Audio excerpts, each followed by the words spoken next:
தந்தை, மகன், தூய ஆவியாரின் பெயராலே ஆமேன். இயேசு கிறிஸ்துவின் அன்புமிக்க சகோதர சகோதரிகளை உங்கள் அனைவருக்கும் கிறிஸ்து இயேசுவின் அன்பு கலந்த வணக்கத்தை தெரிவித்துக் கொள்கின்றேன். இன்று நற்செய்தி பாகமானது மத்தேயு நற்செய்தி 7ஆம் அதிகாரம் 6ஆம் வாக்கியம் 12 முதல் 14 வரையுள்ள திருவாக்கியங்கள். குறிப்பாக 6வது வாக்கியம், தூய்மையானது எதையும் நாய்களுக்கு கொடுக்க வேண்டாம், அவை திருப்பி உங்களை கடித்து குதறும்.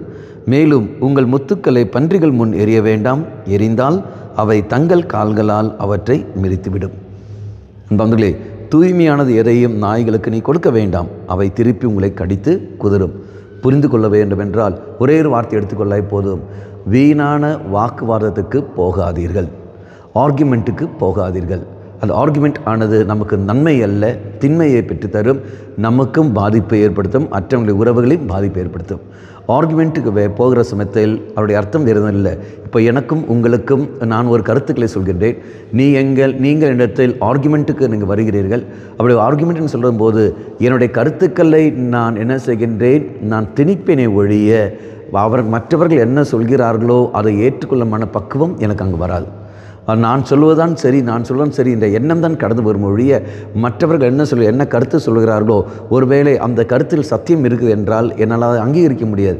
ஆர்குமெண்ட்டினால் நான் என்ன செய்வேன், என்னுடைய பேச்சு திறமையின் காரணமாக அதை இல்லாமல் ஆக்குவேன் ஒழிய அது சரி, அது நல்லதுதானே, உண்மைத்தானே என்று புரிந்து கொள்ளும் தன்மையோடு நான் ஒரு நாளும் அதை ஏற்றுக்கொள்ள மாட்டேன். அண்டர்ஸ்டாண்டிங் கெப்பாசிட்டி அங்கே இருக்காது. ஆர்குமெண்ட்டில் என்னையே நான் வலிமையாக நான் மாற்றி விடுவேன். இதை நான் பார்க்கிறோம். அதனால் தான் ஆர்குமெண்ட்டுக்கு போகாதீர்கள். அதான் வார்த்தையை தெளிவாக கூறுகிறது. 2 தீமோத்தேயு 2ஆம் அதிகாரம் 14ஆம் வாக்கியம், வெறும் சொற்களை பற்றி சண்டையிடுவது பயனற்றது, அது கேட்போரின் அழிவுக்கு ஏதுவாகும் என கடவுள் முன்னிலையில் நீ சான்று பகிர்ந்திடு. அடுத்தது, நீ கடவுள் முன் ஏற்புடையவனாக நிற்க முழு முயற்சி செய், உண்மையின் வார்த்தையை நேர்மையாய் பகுத்து கூறும் பணியாளனாகிய நீ வெட்கமுறைய வேண்டியதில்லை. உலக போக்கிலான வீண் பேச்சுக்களை விலக்கு, ஏனெனில் அதனால் அவர்கள் மேன்மேலும் இறைப்பற்று அற்றவர்களாக மாறுவார்கள்.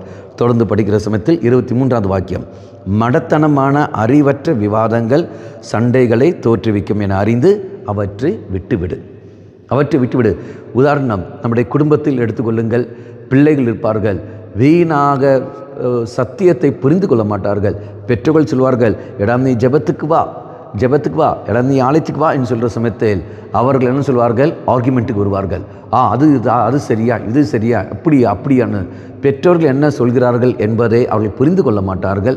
பெற்றோர்கள் தங்களால் முடிந்த அளவுக்கு அவர்கள் என்ன செய்வார்கள், சொல்லிக் கொடுப்பார்கள். ஆனால் அவர்கள் பிடித்த பிடிவாதத்தில் இருந்து கொண்டு இது இப்படித்தான் என்று சொல்லிட்டு தங்களுடைய அறிவை பயன்படுத்தி கொண்டு அதை இல்லாமல் ஆக்கிடுவார்கள். அதனால் ஏற்படுவது என்னது, பெற்றோர்களுக்கும் பிள்ளைகளுக்கும் அங்கே பிரச்சனை ஏற்படுகிறது.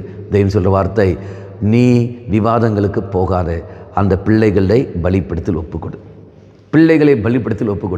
அதே மாதிரி தான் அருத்தந்தையர்கள் பங்கு மக்களை பார்த்து சொல்வார்கள். ஒரு சில பேர் நீ ஆலயத்துக்கு வான்னு சொல்லும்போது அவன் ஆயத்திட்ட கேள்விகளை கேட்டுக்கொண்டு இருப்பான், ஆர்குமெண்ட்டுக்காக வந்து நிற்பார்கள். அப்போ தெய்வம் சொல்ல வார்த்தை, நீ வீணாக ஆர்குமெண்ட்டுக்கு போகாதே, அவர்களை பலிப்படுத்தல் ஒப்பு கொடுத்துக்கிற சமயத்தில் உங்களுடைய விசுவாச வாழ்க்கைக்கு எந்த ஆபத்தும் வராது. அதே சமயத்தில் மற்றவர்களுக்கும் நீ சுதந்திரம் நீ கொடுக்கின்றாய். அதே சமயத்தில் தெய்வ சன்னதியில் நீ விட்டு கொடுக்கிற போது அவன் தன்னையே புரிந்து கொள்ளும் அளவுக்கு தூய ஆவி அவரை பயன்படுத்துவார். அப்போ அன்பார்களே, தெய்வ சன்னதியில் விட்டு விடுங்கள், தெய்வம் பார்த்து கொள்வார். அவர்களுக்காக நாம் மன்றாடி கொண்டே இருப்போம். தெய்வம் பல நன்மைகள் செய்வார். கண்களை மூடிக்கொள்ளுங்கள்.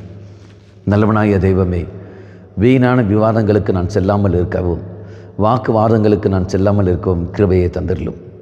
மாறாக புரிந்து கொண்டு வாழக்கூடிய வரத்தை தந்திரலும். இப்பேற்பட்ட விவாதங்களுக்கு இழுத்து கொண்டிருக்கின்ற மனிதர்களை இதோ உன்னை பலிப்பிடத்தில் ஒப்பு கொடுக்கின்றேன். அவர்களை தூய ஆவியால் நீ தாமே நிரப்பியறலும். அம்மா மாதாவே, சத்தியங்களை அறிந்து கொள்ள நீ தாமே அவர்களுக்கு துணை புரியும். ஆமேன். தந்தை, மகன், தூய ஆவியாரின் பெயராலே ஆமேன்.